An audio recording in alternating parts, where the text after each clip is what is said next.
Hi, in this video I will unpack and introduce the Axagon ADE-ARC Type USB-C Gigabit Ethernet adapter.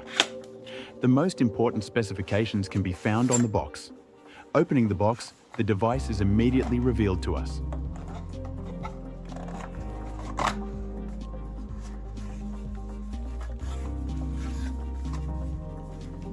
There is a USB-C port at the end of the 15cm long cable, but this product also has a USB-A connector version.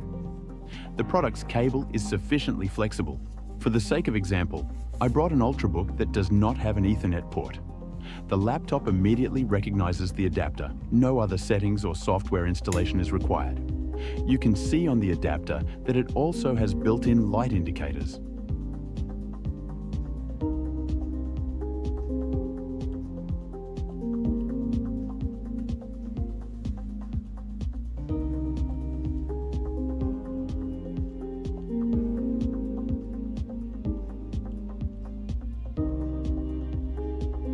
Everything passed the test without any problems.